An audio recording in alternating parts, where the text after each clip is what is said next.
दोस्तों, chapter number 1 है खर्चों की योजना बनाएं। कुछ लोगों के लिए अमीर होने का मतलब है कम खर्च करना, दूसरों के लिए इसका मतलब है ज्यादा कमाना। दुर्भाग्य से अगर आप ज्यादा कमा रहे हैं और ज्यादा खर्च कर रहे हैं तो आप वहीं रहेंगे जहां अब भी हैं। ये एक तरह से ट्रेडमिल पर दौड़ने जैसा है, जहां आप दौड़ेंगे तो सही लेकिन कहीं पहुंचेंगे नहीं।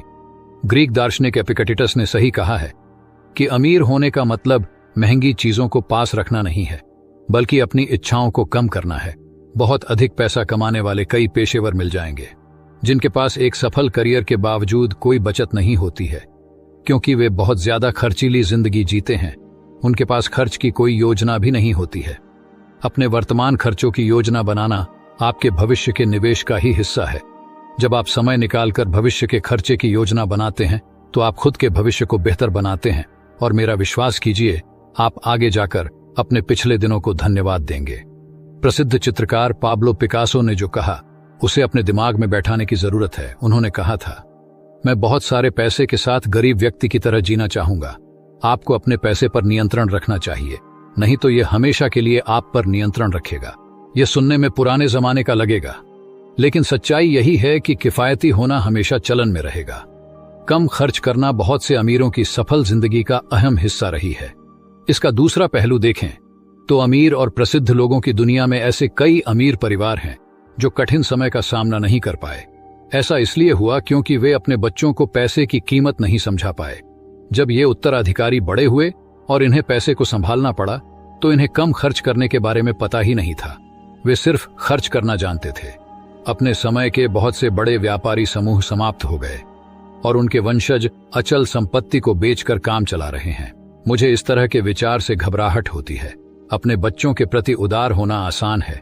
मेरा मतलब है कि आपके पास जो भी कुछ है वह उनका ही तो होगा। सही कहा ना? लेकिन कभी कभी आपको कठोर बनना होगा और उनको पैसे की कीमत समझानी होगी। दोस्तों, लगभग हर व्यक्ति जानता है कि पैसा कैसे कमाया जाता है, लेकिन 10 लाख में से एक व्यक्ति ही जानता है कि इसे कैसे खर्च किया जाता है। ज्यादातर लोगों के साथ दिक्कत यह होती है कि उन्हें स्कूल कॉलेज में पैसा कमाने का तरीका तो सिखाया गया है, लेकिन खर्च करने का तरीका नहीं सिखाया गया। उन्हें यह नहीं सिखाया गया कि बचत और निवेश आमदनी या तनख्वाह से ज्यादा महत्वपूर्ण होते हैं। इसीलिए वे अपनी अच्छी तनख्वाह को अमीरी मान लेते हैं, और जब उनका भ्रम टूटता है तब तक बहुत देर हो चुकी होती है, क्योंकि वे कर्ज के भारी बोझ तले दबे होते हैं और टैक्स खर्च और कर्ज के ब्याज के भंवर में फंस चुके होते हैं। अधिकांश लोगों की पैसे की तंगी का कारण आमदनी की कमी नहीं है, बल्कि सही तरह से खर्च न करना होता है। खर्च कम करना बचत का अचूक तरीका है। एक बात का खास ध्यान रखें कि आमदनी बढ़ने से पैसे की तंगी की समस्या कभी नहीं सुलझती है, क्योंकि हमारे खर्च हमेशा आमदनी के अनुपात में बढ़ते जाते हैं, जब तक कि हम सख्ती से उन्हें रोकने की कोशिश न करें। इसका कारण यह है कि आमदनी बढ़ने के साथ साथ व्यक्ति की इच्छाएं भी बढ़ जाती है। इच्छाएं असीमित होती हैं, जबकि आमदनी सीमित होती है। इसलिए हमें अपनी इच्छाओं पर विचार करके सिर्फ उन्हीं इच्छाओं को पूरा करना चाहिए जो हमारे बजट में समाती हों। याद रहे, आज के उपभोक्तावादी समाज में विज्ञापनों और पड़ोसियों के साथ प्रतिस्पर्धा के कारण हम फिजूल खर्ची के जाल में फंस जाते हैं। शान झाड़ने या बराबरी करने के लिए फिजूल खर्ची करना अपने पैरों पर कुल्हाड़ी मारने की तरह है। बस इतना ध्यान रखें कि किसी को 3 मामलों में खर्च में कटौती कभी नहीं करनी चाहिए। पहला स्वास्थ्य, दूसरा शिक्षा और तीसरा भोजन। जो आदमी इन 3 चीजों में पैसे बचाता है वह भविष्य में नुकसान उठाता है।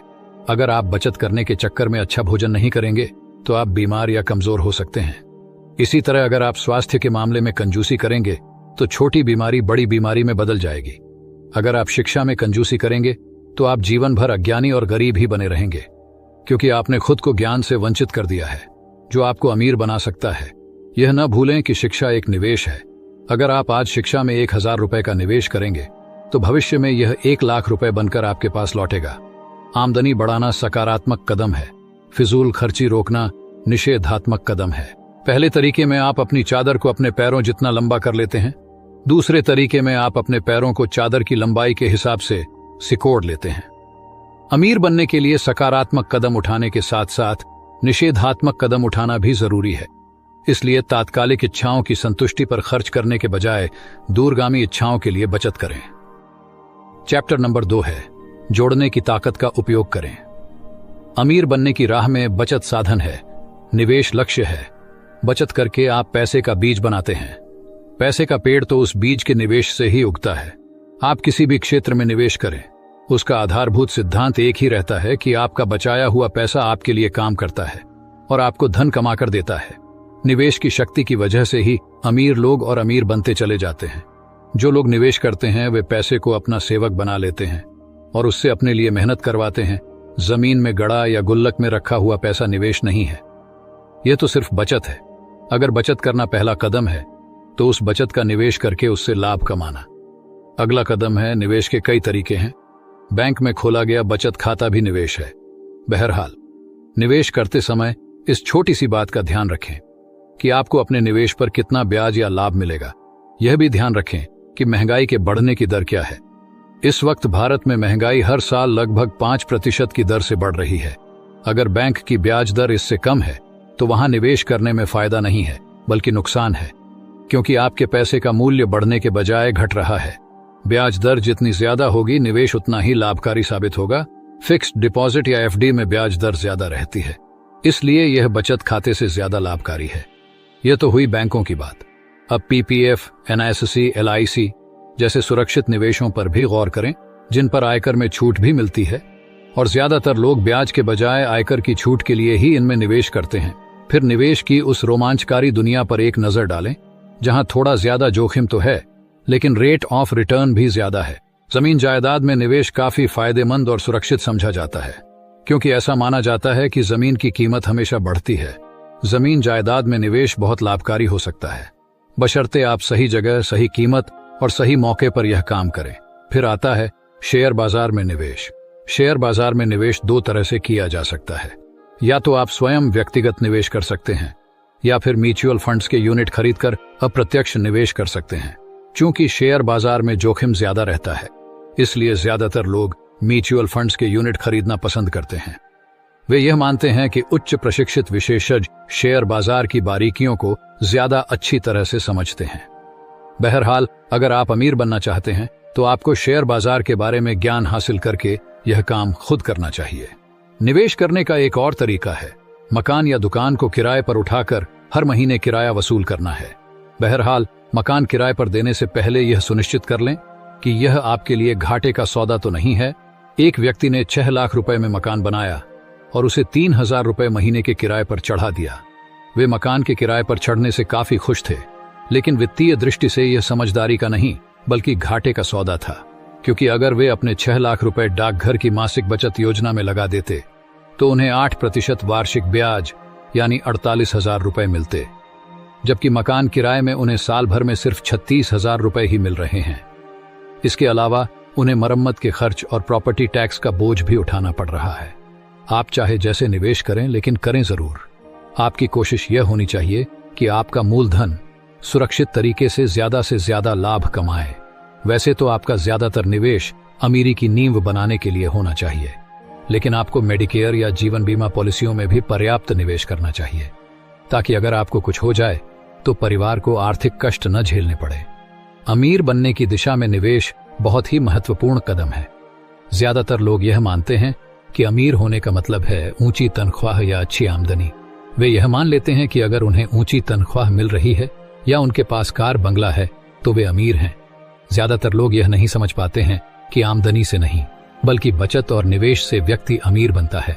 अमीर लोग पहले निवेश करते हैं, विलासिता के सामान बाद में खरीदते हैं। जब उनके निवेश से उन्हें काफी लाभ होने लगता है, गरीब और मध्यवर्गीय लोग अमीर दिखने और शान झाड़ने के चक्कर में निवेश की शक्ति को नजरअंदाज कर देते हैं और पहला मौका मिलते ही विलासिता के सामान खरीद लेते हैं। इसी वजह से वे कभी अमीर नहीं बन पाते हैं। निवेश करना इतना महत्वपूर्ण है कि इसे अमीरी का स्वर्णिम सिद्धांत कहना अतिशयोक्ति नहीं होगी, क्योंकि इसमें चक्रवृद्धि ब्याज की प्रबल शक्ति छिपी होती है। ज्यादातर लोगों ने बचपन में गणित की किताबों में चक्रवृद्धि ब्याज के बारे में पढ़ा होगा, लेकिन उसके दूरगामी महत्व या प्रबल शक्ति का अंदाजा बहुत कम लोगों को है। चक्रवृद्धि ब्याज का मतलब यह है कि आपको हर साल अपने निवेश किए हुए मूलधन पर जितना ब्याज मिलता है, आप भविष्य में ज्यादा लाभ कमाने के लिए उसका भी निवेश कर देते हैं। अगर आप ब्याज को खर्च कर देते हैं तो आपको चक्रवृद्धि ब्याज की शक्ति का लाभ नहीं मिलेगा, लेकिन अगर आप ब्याज को भी मूलधन के साथ जोड़कर हर साल निवेश करते रहेंगे तो आपको आशातीत लाभ होगा। चक्रवृद्धि ब्याज से पैसे का जबरदस्त नेटवर्क बन जाता है। आपका मूलधन तो पिता है जो आपके लिए पैसे कमाता है। चक्रवृद्धि ब्याज उस मूलधन का बेटा है और वह भी अपने पिता की तरह आपके लिए पैसे कमाता है। चक्रवृद्धि ब्याज के सिद्धांत पर चलकर आप पैसे की कई पीढ़ियां तैयार कर लेते हैं जो सभी आपको अमीर बनाने के लिए दिन रात काम करती हैं।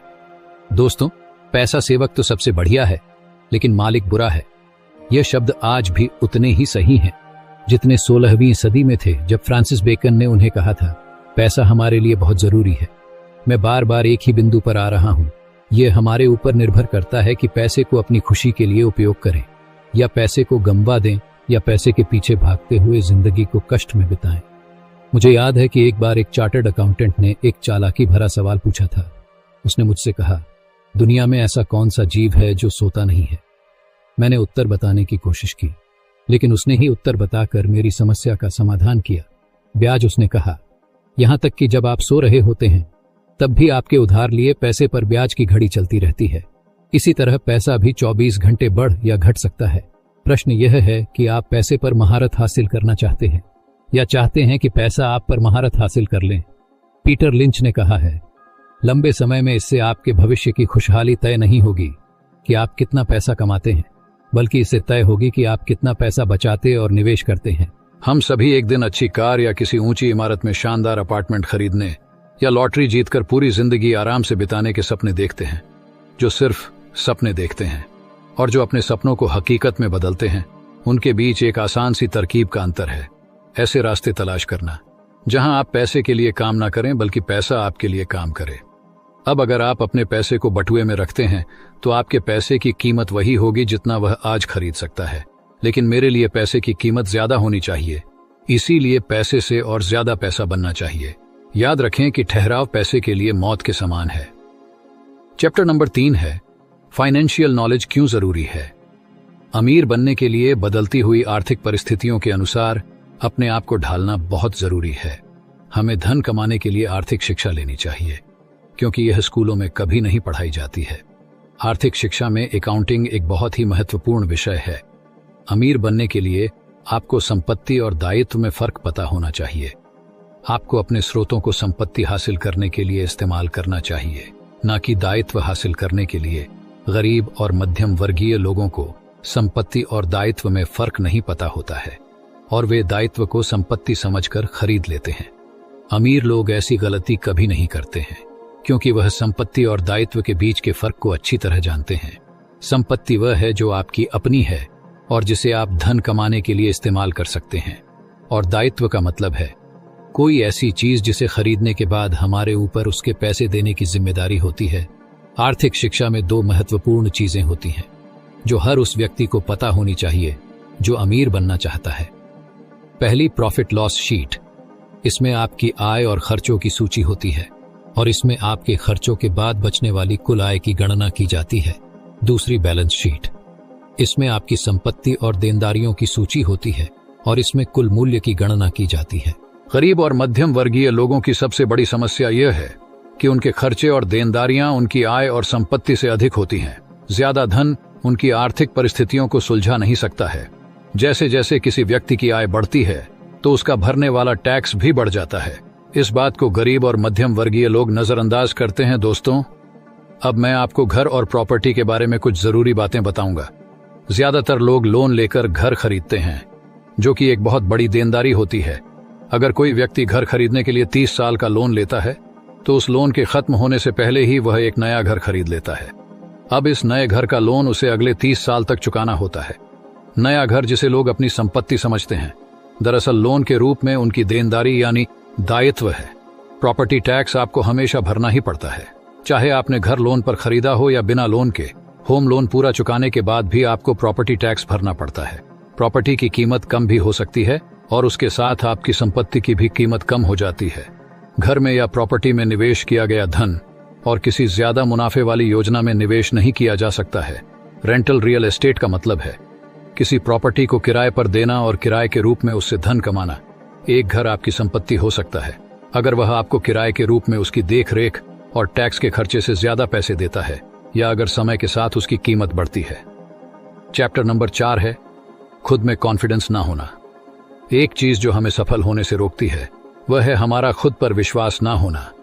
ज्यादातर लोग जीवन में कोई अच्छा मौका मिलने का या किस्मत के साथ देने का इंतजार करते हैं, जबकि अमीर लोग बिजनेस करने के और धन कमाने के मौके खुद ढूंढ लेते हैं। इस दुनिया में बुद्धिमान नहीं बल्कि साहसी व्यक्ति आगे बढ़ता है। साहसी व्यक्ति जो बिजनेस शुरू करने, निवेश करने का जोखिम उठाने से नहीं डरता है। इसलिए अगर आप अमीर होना चाहते हैं तो बुद्धि के होने से ज्यादा जरूरी है हिम्मत का होना। दोस्तों, मैं यह नहीं कह रहा कि कोई भी मूर्ख व्यक्ति बिजनेस कर सकता है। बिजनेस करने और अमीर होने के लिए बुद्धि भी जरूरी है, लेकिन उससे भी ज्यादा जरूरी है जोखिम उठाने की हिम्मत और कुछ बड़ा करने की चाहत। अगर आप जीवन में बड़ा नहीं सोचेंगे और जोखिम नहीं उठाएंगे तो आप जीवन भर बहुत सी ऐसी चीजों का इंतजार करते रहेंगे जो कभी नहीं होगी। अमीर बनने के लिए आपको पता होना चाहिए कि आर्थिक स्थितियां कैसे बदल रही हैं और अपने आप को उनके मुताबिक कैसे ढालना है। गरीब और मध्यम वर्गीय लोग पैसा कमाने के लिए नौकरी करते हैं या जीवन भर एक ही काम करते रहते हैं। वह पैसा कमाने के लिए नए नए मौके नहीं ढूंढते हैं। अमीर लोग पैसा कमाने और बिजनेस करने के मौकों को केवल पहचानते ही नहीं हैं, बल्कि नए मौके भी खुद ढूंढ लेते हैं।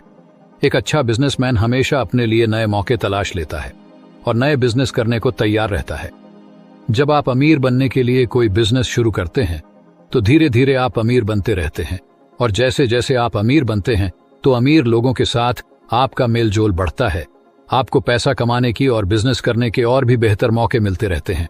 कुछ बिजनेस के मौके जोखिम भरे होते हैं, लेकिन जिन कार्यों में जोखिम ज्यादा होता है उनमें मुनाफा भी बड़ा होता है। अगर आप अमीर हैं तो आपके पास जोखिम उठाने के लिए पैसा होता है। अगर आपको किसी नए बिजनेस में घाटा भी हो जाए तो उससे आपकी और आपके परिवार की रोजमर्रा की जिंदगी प्रभावित नहीं होती है। चैप्टर नंबर 5 है गरीबी से मित्रता तोड़े। दोस्तों, गरीबी से मित्रता तोड़ने के लिए हमको गरीबों से मित्रता नहीं तोड़नी है। कोई भी व्यक्ति अगर दुनिया में गरीब है तो वह अपनी वजह से गरीब है। हमें सिर्फ गरीबी से मित्रता तोड़नी है। गरीबी क्या है? यह सिर्फ एक मानसिकता है, एक ऐसी मानसिकता कि जिसे आप सच मान बैठे हैं। चलिए इसको ध्यान से समझते हैं। एक ऑटो चलाने वाला इंसान दिन भर जी तोड़ मेहनत करता है, शाम तक पैसे भी कमा लेता है। उसकी दिनचर्या इस प्रकार चलती रहती है, सुबह से शाम तक कमाना और शाम को जाकर वह पैसे खर्च कर देना। हम सभी यह जानते हैं कि जिस भी व्यक्ति की जितनी आय होती है वह उस प्रकार अपना व्यय भी तय कर लेता है। चलिए जिस प्रकार ऑटो वाले की दिनचर्या देखी है उसी प्रकार एक जॉब करने वाले व्यक्ति की भी दिनचर्या पर गौर करते हैं। एक जॉब करने वाला व्यक्ति अपनी नौकरी की टाइमिंग जो सुबह से शाम तक होती है, वह रोज काम पर जाता है, वहां पूरा दिन मेहनत करता है और शाम को घर लौट आता है। महीने के अंत में अपनी जीविका चलाने के लिए वह पैसे जो उसने पूरे महीने मेहनत करके कमाए थे ले आता है। अब इन्हीं पैसों से वह अपने एक महीने का सारा खर्च पूरा करेगा, जो अधिकांश लोगों का पूरा नहीं हो पाता है। महीने का अंत आते आते वह खाली जेब होने लगता है। अब आप ही बताइए क्या फर्क है उस ऑटो वाले चालक में और एक जॉब करने वाले व्यक्ति में? ऑटो चालक रोज कार्य करके खाली जेब रहता है और जॉब करने वाला व्यक्ति पूरे महीने कार्य करने के बाद भी खाली जेब रहता है। ऑथर अनुसार यह दोनों ही गरीब हैं। गौर करने वाली बात यह है कि इन दोनों ने ही पैसे कमाए थे, इन दोनों ने ही मेहनत की, लेकिन पैसे कमाने के बावजूद भी यह गरीब कैसे हुए? तो दोस्तों, यही जानने वाली बात है कि सिर्फ खर्च भर के पैसे कमाने वाले व्यक्ति ही गरीब कहलाते हैं। वे यह भूल जाते हैं कि अकस्मात किसी भी परेशानी के आने से उनका सारा बनाया हुआ जाल टूट जाएगा। गरीबी से समझौता करके उन लोगों ने यह गलती कर रखी है। वह अपने आप को सुरक्षित तो जरूर महसूस करते हैं, पर सुरक्षित होते नहीं हैं और इसी को गरीबी कहते हैं। मुझे आशा है कि आप लोग गरीबी समझ गए होंगे। यदि नहीं तो मैं कुछ और उदाहरण देकर आपको समझाने की कोशिश करता हूं। गरीब व्यक्ति किसी भी प्रकार का जोखिम लेने की कोशिश नहीं करते हैं। वे किसी भी प्रकार के नए कार्य की शुरुआत नहीं करते हैं, और यदि करते भी हैं तो उसे जल्दी बंद कर देते हैं। वे कान के कच्चे होते हैं और औरों की नकारात्मकता वाली सोच अपने ऊपर हावी कर लेते हैं। वे अपने जीवन भर हालात से और दुनिया से समझौता करते रहते हैं। वे अपनी गरीबी का दोष हमेशा किसी और को देते हैं। अपनी गरीबी की जिम्मेदारी वे खुद कभी नहीं लेते हैं। वे सिर्फ सपने देखते हैं, पर उनको पूरा करने के लिए कोई कार्य नहीं करते हैं। गरीबी के कुछ लक्षण जो आप अपने आसपास के लोगों में बखूबी देख पाएंगे। हो सकता है इन लक्षणों से आप अवगत हो और ये लक्षण आप में भी पाए जा सकते हैं। यदि ऐसा है तो इन लक्षणों की पहचान जल्दी करें और जल्द ही इससे छुटकारा पाने के लिए कार्य शुरू करें। यह लगभग उसी प्रकार है जैसे जब आप बीमार पड़ जाते हैं तो आपको एक मेडिकल चेकअप की जरूरत पड़ती है, और जब आपकी मेडिकल जांच हो जाती है तो उसकी रिपोर्ट के अनुसार आपको दवाएं दी जाती हैं। तो जैसे ही आपकी गरीबी के लक्षण आपको पता चलते हैं, आपको इसके इलाज के रूप में कार्य शुरू कर देने होंगे। मैं आशा करता हूं कि आपको मेरी बात समझ आ रही होगी। गरीबी एक बीमारी के रूप में आपके साथ चिपक गई है। मैं जानता हूं कि यह आपको बुरा भी लग सकता है। दोस्तों, बुरा मानने की बात नहीं है। मैं आपको ठीक करने में आपका साथ देने के लिए राजी हूं। चलिए गरीबी से छुटकारा पाने के कुछ उपाय पर कार्य करते हैं। सबसे पहले तो आप कसम खाएंगे कि आप गरीबी से मित्रता तोड़ देंगे। यह बहुत मुश्किल होगा, पर यह समझ लीजिए कि इस मुश्किल को पार करने के बाद जीवन के सारे सुख, सारे ऐश्वर्य सब आपके चरणों में होंगे। लोग आपकी प्रशंसा करते नहीं थक रहे होंगे। आपको गरीबी से मित्रता तोड़कर अमीरी से मित्रता करनी है। इसमें सबसे पहले चरण में आप अपने जीवन में समझौता करना छोड़ देंगे। समझौता, जी हां, बहुत साधारण सा दिखने वाला शब्द जिसने आपका पूरा जीवन तबाह कर रखा है। यह कब आपके जीवन में आया और इसने आपको बदल दिया, आपको पता भी नहीं चला। आइए कुछ और उदाहरणों द्वारा इसे समझने की कोशिश करते हैं।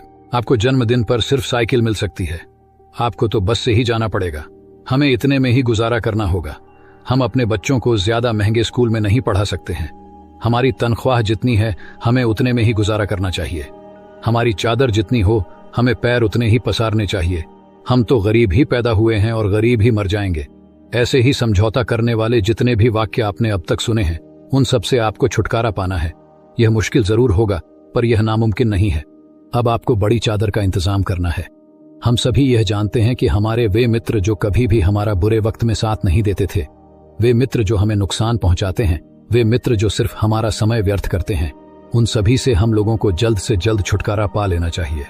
दोस्तों, जैसा कि अब आप जान चुके हैं कि गरीबी भी आपकी ऐसी एक मित्र है जो बुरे वक्त में आपको और भी बुरा दिखाने वाली है, आपको हमेशा ही नुकसान पहुंचाने वाली है और अब तक आपका समय व्यर्थ करती आ रही है। दोस्तों, जैसा कि आपने कई जगह पढ़ा या सुना होगा कि गलती करना कभी भी इतना बुरा नहीं होता है जितना उस गलती को ना सुधारने की कोशिश करना होता है। हम सभी से जीवन में बहुत बार गलतियां होती हैं। हम उन गलतियों से सीखते हैं और जीवन में आगे बढ़ जाते हैं। कई बार हम जीवन में बार बार वही गलतियां करते हैं जो हमें बार बार नुकसान पहुंचाती हैं। हम खुद की ताकत को न पहचान कर दुनिया द्वारा सिखाए गए वह सारे कार्यक्रम करते हैं जिससे हमें सिर्फ और सिर्फ नुकसान हो रहा होता है। जीवन में समय समय पर हमको मौके भी मिलते हैं, परंतु दुनिया के डर से हम वो मौके भी खो देते हैं। हम अपने आप को हमेशा सुरक्षित क्षेत्र में रखने की कोशिश करते हैं, जो कि असल में कभी हो ही नहीं सकता है। दोस्तों, क्या आप लोग नौकरी करके सुरक्षित हैं? क्या नौकरी करते हुए आपके साथ कोई समस्या नहीं हो सकती है? हम सब यह जानते हैं, इस सुरक्षा क्षेत्र जैसी कोई जगह नहीं होती है। फिर भी जीवन भर हम यही मानकर अपने जीवन का सत्यानाश करते रहते हैं कि हम सुरक्षित क्षेत्र में हैं। चलिए इसको एक कहानी समझते हैं। एक गांव में एक किसान रहा करता था। वह अपने परिवार के साथ अपने खेत में एक छोटी सी झोपड़ी बनाकर रहा करता था। उसके पास एक दिन एक गुरु और शिष्य रात बिताने के लिए जगह मांगने आए। जैसे ही शिष्य ने किसान से जगह मांगी, किसान ने उत्तर दिया कि मैं बहुत गरीब आदमी हूं। मेरे पास सिर्फ एक भैंस है जो इतना दूध देती है कि जिससे हम लोग 2 वक्त का खाना ही खा पाते हैं। आप और गुरुजी हमारी झोपड़ी में आज रात रुके तो यह हमारा सौभाग्य होगा, परंतु आपको खिलाने के लिए मेरे पास ज्यादा भोजन नहीं है। जो कुछ भी रूखा सूखा है आप उसको खाकर ही हमें आशीर्वाद दें। शिष्य ने गुरुजी को सब बताया। गुरुजी ने किसान के घर रुकने का निर्णय लिया। सभी ने रात का भोजन किया और सो गए। रात को जब सभी गहरी नींद में थे, तब गुरुजी ने अपने शिष्य को जगाया और कहा, चलो अब यहां से चलने का समय हो गया है। शिष्य ने गुरु की आज्ञा का पालन करते हुए वहां से चलने का निर्णय किया। झोपड़ी के बाहर एक भैंस बंधी हुई थी। गुरुजी ने शिष्य को आदेश दिया कि यह भैंस अपने साथ ले चलो। कुछ ही दूर जाकर गुरु ने शिष्य ने उस भैंस को एक कुएं में धकेलने का आदेश दिया। शिष्य ने उस भैंस को एक कुएं में धकेल दिया और भैंस की मृत्यु हो गई। शिष्य गुरु के इस निर्णय से बहुत हैरान था, परंतु गुरु तो गुरु थे। वह शंका में होते हुए भी उनसे कोई प्रश्न नहीं कर सका। उसने सोचा कि गुरुजी अगर कुछ कर रहे हैं तो जरूर इसके पीछे कोई ना कोई राज जरूर होगा। समय बीता और 5 सालों बाद संयोग से वह गुरु और शिष्य एक बार फिर से उसी गांव में आ पहुंचे। उन्होंने देखा कि वहां पर जहां एक झोपड़ी हुआ करती थी, अब वहां पर एक बड़ा मकान बना हुआ है। उसके आसपास के खेतों में कई सारे मजदूर कार्य कर रहे थे। शिष्य ने अंदाजा लगाया कि शायद वह किसान यह जमीन बेचकर कहीं और चला गया होगा। गुरु के कहने पर उसने दरवाजा खटखटाया और जैसे ही दरवाजा खुला, शिष्य हक्का बक्का रह गया। किसान को भी उनको पहचानने में कुछ देर नहीं लगी। उसने उन्हें देखते ही नमस्कार किया और कहा कि मैं आप लोगों को कभी नहीं भूल सकता हूं। यह जो कुछ भी आज मेरे पास है वह सब आप लोगों के ही कारण हो सका है। शिष्य अभी भी हैरान था। उसे यकीन नहीं हो रहा था कि वह गरीब किसान इतने कम समय में इतना अमीर कैसे हो गया। किसान ने बताया कि जिस रात आप लोग यहां रुके थे, आप लोग सुबह जल्दी चले गए, मुझे पता भी नहीं चला और आपने मुझे बताया भी नहीं, मेरी नींद खराब ना हो ऐसा सोचकर शायद आप लोगों ने मुझे नहीं जगाया होगा। जिस रात आप लोग यहां रुके थे उसी रात को न जाने कैसे मेरी भैंस कुएं में जाकर गिर गई और मर गई। हम लोगों की आजीविका चलाने के लिए सिर्फ वही एक साधन हमारे पास था। हमारे घर के आसपास बहुत सी जमीन थी पर वह सारी बंजर थी। अब हमारे पास कोई और चारा नहीं था तो हमने उसी बंजर जमीन को उपजाऊ बनाने के कार्यक्रम शुरू किए। हमें मेहनत जरूर लगी पर वह जमीन जल्द ही उपजाऊ हो गई और फिर इसी जमीन में फसल उगाकर मैंने पैसे कमाए। उन पैसों से मैंने और पैसे कमाए और उन पैसों से मैंने और भी खेत खरीदे। मैं ऐसे ही और अधिक खेत खरीदता चला गया।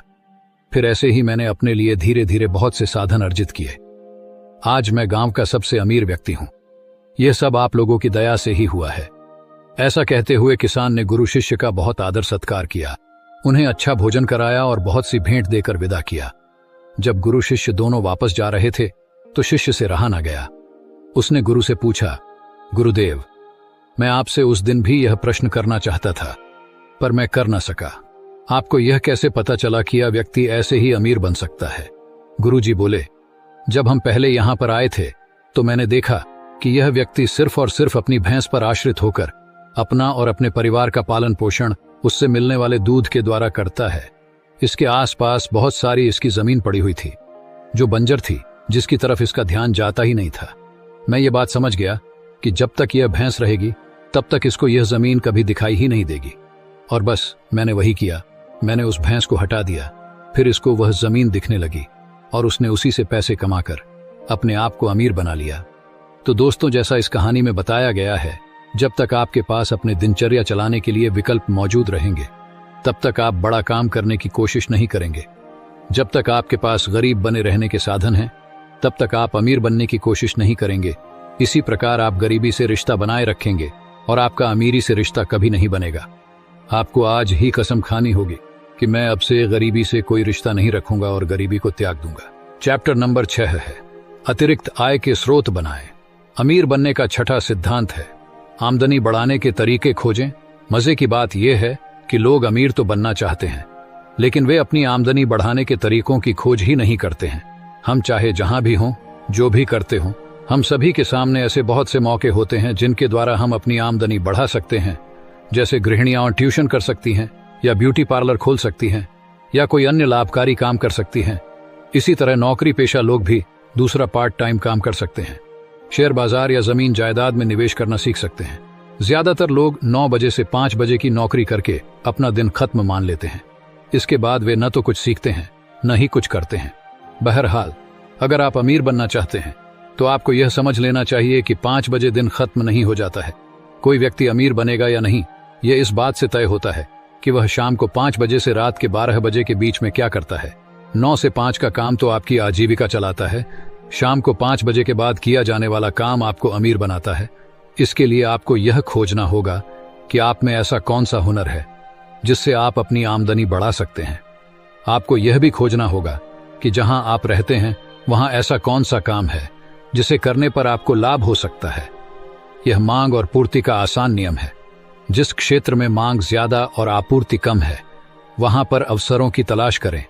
अगर ऐसे किसी क्षेत्र में आप योग्य हों तो अवसर का तत्काल लाभ उठाए। अगर आप उस क्षेत्र में जल्दी ही योग्य बन सकते हो तो सीखकर योग्य बनने का संकल्प कर लें। याद रखें, समझदार आदमी को जितने अवसर मिलते हैं उनसे ज्यादा अवसर वह खुद बनाता है। हर व्यक्ति के आसपास आमदनी बढ़ाने के मौके तो रहते हैं मगर ज्यादातर लोग उन्हें देखते ही नहीं हैं। हो सकता है आपकी योग्यता बहुत ज्यादा ना हो लेकिन उससे कोई फर्क नहीं पड़ता है। आप शाम को पढ़ाई या कोर्स करके अपनी योग्यता बढ़ा सकते हैं। याद रखें, अपनी योग्यता बढ़ाना आमदनी बढ़ाने का अचूक उपाय है। इस बारे में गंभीरता से सोचें कि आप अपनी आमदनी कैसे बढ़ा सकते हैं। आप अपने बॉस से अपनी तनख्वाह कैसे बढ़वा सकते हैं। आप कहां निवेश करके ज्यादा कमा सकते हैं। क्या आप जमीन जायदाद के क्षेत्र में कमा सकते हैं आप शेयर बाजार का लाभ कैसे उठा सकते हैं, कौन सी योग्यता सीखने से आपकी आमदनी बढ़ जाएगी, कौन से नए काम का प्रशिक्षण लेने से आपको अभी या भविष्य में लाभ हो सकता है। आपके पास जितना ज्यादा ज्ञान होगा, आपकी कमाई भी उतनी ही ज्यादा होगी। जो व्यक्ति अपने काम में जितना ज्यादा कुशल होता है, उसकी कमाई की क्षमता भी उतनी ही ज्यादा बढ़ जाती है। इसलिए अमीर बनने के लिए आपको लगातार सीखते रहना चाहिए। सेमिनार में जाएं, कोर्स करें, प्रशिक्षण लें, विशेषज्ञों से विचार विमर्श करें। हर समय विचारों की तलाश में रहें, क्योंकि अक्सर एक छोटे से विचार से ही बहुत बड़ा आर्थिक लाभ हो जाता है। दूसरी तरफ हमारे माता पिता या दादा दादी के जमाने में पूरी जिंदगी एक ही कंपनी में काम करना आम बात थी। आज के बहुराष्ट्रीय कंपनियों के दौर में, जहां आर्थिक उतार चढ़ाव से कंपनियों में नौकरी छोड़ने की दर तय होती है, वहां यह बात पुराने जमाने की और विचित्र सी लगेगी। सच्चाई यह है कि पुरानी पीढ़ियों के पास एक ही नौकरी में बने रहने की स्वतंत्रता थी, उसे सुरक्षित माना जाता था। लेकिन आज की अस्थिर अर्थव्यवस्था और ढेरों अवसरों के बीच बहुत सारे रोचक परिवर्तन हो रहे हैं, लेकिन इसके साथ ही अनिश्चितता भी उतनी ही ज्यादा बढ़ गई है। जब आप ऐसे दौर में जी रहे हैं जहां बिना चेतावनी के आपके पैरों के नीचे से दरी को खींचा जा सकता है, वहां क्या ऐसा कुछ है जो आप अपनी वित्तीय सुरक्षा के लिए कर सकते हैं? हाँ, दो चीजें, आय के कई स्रोत बनाएं और निवेश करें। चलिए इस अध्याय में पहले इन्हीं पर बात करते हैं। हम निवेश के बारे में थोड़ा बाद में बात करेंगे। हम सूचना के युग में रह रहे हैं, जहां किसी व्यापार को शुरू करना पहले की तुलना में बहुत आसान है। और अगर उस व्यापार में कुछ ऐसा है जिसे आप करना पसंद करते हैं, तो फिर इससे अच्छी बात क्या होगी? क्या ऐसा नहीं है? चलिए दोस्त की बेटी का उदाहरण लेता हूं। वह एक वीडियो एडिटर है और एक विज्ञापन कंपनी के लिए सुबह 9 से शाम के 6 बजे तक काम करती है। लेकिन हफ्ते के आखिर में वह एक बेकरी वाली बन जाती है और एडिटिंग टूल्स की जगह सामान नापने के कपों पर हाथ चलाती है। उसे हमेशा से परिवार के लिए खाना बनाना पसंद था। पार्टी या पिकनिक के समय हमें घर के बने पाई और मफिन खाने को मिलते थे। जब उसने नौकरी शुरू की और ऑफिस में लोगों को ये सब खिलाना शुरू किया, तो उसके इस काम की चर्चा होने लगी और उसके पास अपने सहयोगियों के जन्मदिन केक बनाने के अनुरोध आने लगे। जल्दी ही उसने एक फेसबुक पेज बनाया और व्यापार की शुरुआत हो गई। हाल ही में वह मेरे पास निवेश की सलाह लेने आई और मैंने उससे पूछा कि क्या वह बेकिंग के काम पर पूरा ध्यान देने के लिए नौकरी छोड़ना चाहती है। नहीं, उसने कहा, अगर मैंने अपने शौक को अपना काम बना लिया तो उसमें मजा नहीं आएगा। अभी हाल ही में वह अपने शौक से कमाए पैसों से यूरोप में छुट्टियां बिताने गई। क्या यह शानदार नहीं है? मैं यही कहना चाहता हूं कि एक सफल छोटा व्यापार स्थापित कीजिए जिससे अतिरिक्त आमदनी हो सके। बेहद व्यस्त जीवन शैली के कारण शहरी भारत के लोग अपना काम दूसरे लोगों को देने के बारे में सोच रहे हैं, जिससे जिंदगी को थोड़ा आसान बना सकें। क्या आप शब्दों के साथ खेल सकते हैं? तो पेशेवर ब्लॉगिंग आपके लिए सही हो सकती है। क्या आपके फेसबुक पोस्ट को 100 लाइक मिलते हैं? क्या आपके ट्वीट बहुत ज्यादा रिट्वीट किए जाते हैं? क्या आपने सोशल मीडिया मार्केटिंग के बारे में कभी सोचा? क्या आपके अलग से दिखने वाले कपड़ों पर हमेशा प्रशंसा करने वाली टिप्पणियां मिलती हैं? पर्सनल स्टाइलिंग की इन दिनों बहुत मांग है। अपने लिए अतिरिक्त व्यापार स्थापित करते समय खुद को ब्रांड करना ना भूलें। आपकी विशेषताओं और सेवाओं के बारे में बताने वाली वेबसाइट बहुत जरूरी है। अपने आप को तकनीक के इस्तेमाल के लिए तैयार करो। तेजी से उभर रहा डिजिटल ऑन डिमांड सेवा का क्षेत्र आपकी सेवाओं का इस्तेमाल कर सकता है। उदाहरण के लिए ट्यूटर विस्टा स्काइप के जरिए ऑनलाइन ट्यूटरिंग देता है, style cracker online styling service देता है और होला शेफ एक ऑनलाइन सेवा है जो घर का पका खाना पहुंचाती है। आप नौकरी करते हैं, इसका मतलब यह नहीं कि आप खाली समय में कुछ और नहीं कर सकते हैं। आय के अतिरिक्त साधन तैयार करने से आपकी बचत और निवेश में बढ़ोतरी होगी। अक्सर इस तरह के अतिरिक्त काम किसी बड़े व्यावसायिक कैरियर की शुरुआत हो सकते हैं। चैप्टर नंबर 7 है सकारात्मक स्वभाव। अगर आपको सफल बनना है तो सबसे पहले पॉजिटिव सोच रखनी पड़ेगी। नेगेटिव सोच वाले लोग, नेगेटिव बातें, इन सब से दूर रहना होगा, थोड़ा सा बदलना होगा आपको। नेगेटिव सोच वाले लोगों से दूर रहने का मतलब यह नहीं है कि आप उन लोगों को बिल्कुल ही तुच्छ समझे। मेरे कहने का मतलब यह है कि आप उन लोगों को कभी बदल नहीं पाएंगे, बल्कि वो लोग आपको अपनी बातें सुना के, आपको डर दिखा के, आप जो करना चाहते हो उस उद्देश्य से आपको दूर ले जाएंगे, आपके विश्वास और साहस को तोड़ देंगे और खुद के जैसे सोचने के लिए मजबूर कर देंगे। यह उन लोगों का दोष नहीं है, हालांकि वे लोग कभी भी अपने आप पर विश्वास ही नहीं कर पाए और इसलिए आगे भी बढ़ नहीं पाए हैं। कैसे पहचानेंगे ऐसे लोगों को? ऐसे लोग बहुत आलसी होते हैं, दिन भर दूसरों की बातें करते रहते हैं। ऐसे लोगों के मुख से कभी भी अच्छी बातें नहीं सुन पाएंगे। कुछ होने से ही शिकायत करने लगते हैं, हमेशा खुद के काम को दूसरों के द्वारा करने की चाहत रखते हैं, दूसरों की गलतियां निकालते रहते हैं, समय मिलते ही गप्पे मारने और टीवी देखने बैठ जाते हैं, गलती होने पर उसे दूसरों के ऊपर थोप देते हैं, हमेशा दूसरों की हंसी उड़ाते रहते हैं, खुद को बहुत ज्यादा समझदार मानते हैं और दुनिया में उसे ही सब कुछ पता है, ऐसा व्यवहार करते हैं। ऐसे लोग कभी आपको अच्छा रास्ता नहीं दिखा पाएंगे, बल्कि आपको अंधेरे में धकेल सकते हैं। इसीलिए आपको ऐसे लोगों से सावधान रहना होगा। ऐसे लोग आपके दोस्त, रिश्तेदार और पड़ोसी हो सकते हैं। कभी कभी घर के लोग भी ऐसे होते हैं, लेकिन ज्यादातर ऐसा नहीं होता है। बाहर के लोगों को तो आप संभाल पाएंगे, लेकिन अगर आपके घर में ऐसे लोग हो तो आप क्या करेंगे? याद रखिए, ऐसे लोगों को आप कभी बदल नहीं पाएंगे। सबसे पहले आप खुद को बदलिए, और जब वे आपका बदला हुआ रूप देखेंगे और आपकी सफलता दिखाई देगी, तब वे लोग खुद आपको देखकर बदल जाएंगे।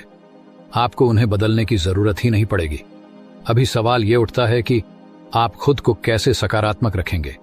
इसके लिए आपको कुछ अभ्यास करनी पड़ेगी। रोज सुबह उठकर बोलिए, आज मेरा सबसे अच्छा दिन है, आज का दिन बहुत अच्छा जाने वाला है, मैं सब कुछ कर सकता हूं, मैं हीरे की तरह चमकता हूं, प्रकृति मुझे सब कुछ दे रहा है, ये ब्रह्मांड मेरी तरफ पैसों को आकर्षित कर रहा है, पैसा मेरा सबसे अच्छा दोस्त है, पैसा मेरे लिए और पैसा कमा रहा है, ब्रह्मांड मेरी हर समस्या का हल कर रहा है। ये कुछ बातें आपको हर दिन बोलना है। ये सिर्फ बोलना ही नहीं है, बल्कि जब आप यह बातें जब बोलें, तब आपके अंदर ऐसा अनुभव भी होना चाहिए। जब आप खुद से बार बार ऐसा बोलते हैं, तब आपके सबकॉन्शियस माइंड में अद्भुत संचार होता है, और वो चीजें जो आप मन में सोच रहे होते हैं, वो सारे सपने एक एक करके हकीकत में बदलने लगते हैं। दोस्तों, हमें इस दुनिया में जो कुछ भी मिलता है, वो सिर्फ आकर्षण के सिद्धांत के कारण ही होता है। जब किसी के जीवन में कोई ऐसी घटना होती है जो वो नहीं चाहता था, तब वो अपने भाग्य को ही दोष देता रहता है। लेकिन असल में ऐसा नहीं है। ये आपके भाग्य का दोष नहीं है, ये आकर्षण के कारण हुआ था। सुनने में अजीब सा लगता है ना? असल में यही सच है। लोग जो चीज नहीं चाहते हैं, ज्यादातर उसी को लेकर ही सोचते रहते हैं। अब आप ये बोलेंगे बिल्कुल नहीं, लेकिन आप ऐसा ही करते हैं। आप पॉजिटिव सोचने के बजाय नेगेटिव पर ज्यादा ध्यान देते हैं, जिसके कारण आप नकारात्मक चीजों को अपने जीवन में आकर्षित कर लेते हैं। यही है आकर्षण का सिद्धांत। आकर्षण का सिद्धांत हमेशा यह बोलता है कि आप जो चीज चाहेंगे वो आप पाएंगे। इसलिए आपको आज से ही अच्छा सोचना शुरू करना है। जो आप चाहते हैं उसके बारे में सोचिए। धन, संपत्ति, गाड़ी, प्यार, खुशी, दोस्त और स्वास्थ्य जो भी है, इसके बारे में सोचिए कि आपके पास आ रहा है। अगर कोई समस्या है तो उस समस्या से क्या अच्छा होने वाला है वह सोचिए। फिर भी समस्या का सोच बार बार आपके मन में आती है, तो जोर जोर से बोलिए, ये मेरे लिए नहीं है, ये मेरे लिए नहीं है। अच्छी अच्छी बातें सोचिएगा तो आपके साथ अच्छा ही होगा। आप अगर पैसे की समस्या से जूझ रहे हैं, तो आप ये बोलिए कि मेरी सारी समस्या खत्म हो गई है, अब मैं बहुत खुश हूं। ये ब्रह्मांड मेरी हर समस्या का निदान कर रही है। आकर्षण की सिद्धांत को और भी सरल पद्धति से आप इस्तेमाल करना शुरू कीजिए। आप अपने जीवन में जो कुछ भी चाहते हैं, उसका एक लिस्ट बनाइए और एक सादे कागज पर लिख डालिए। उसको 4 से 5 कॉपी करके घर के दीवारों पर लगा दीजिए और हर दिन उसे देखकर बोलिए, यह सिर्फ मेरा है। मन में विश्वास के साथ हर दिन देखिए और बोलते रहिए। आकर्षण के सिद्धांत को और भी तेज करने के लिए उस लिस्ट के हर चीज पर एक तारीख डाल दीजिए, जिसके भीतर आपको वो चाहिए। ऐसा करने से आपको वो चीजें पाने के लिए जो काम करना होगा, उसकी गति बढ़ जाएगी और प्रकृति और ये यूनिवर्स आपको वो पाने में सहायता करेगी जो आप सच में प्यार दिल से चाहते हैं। तो दोस्तों, आज की ये बुक समरी यहीं पर समाप्त करते हैं और आपसे मिलते हैं किसी और नए ऑडियो बुक के साथ। तब तक रखिए अपना बेहतर ख्याल। जय हिंद, जय भारत।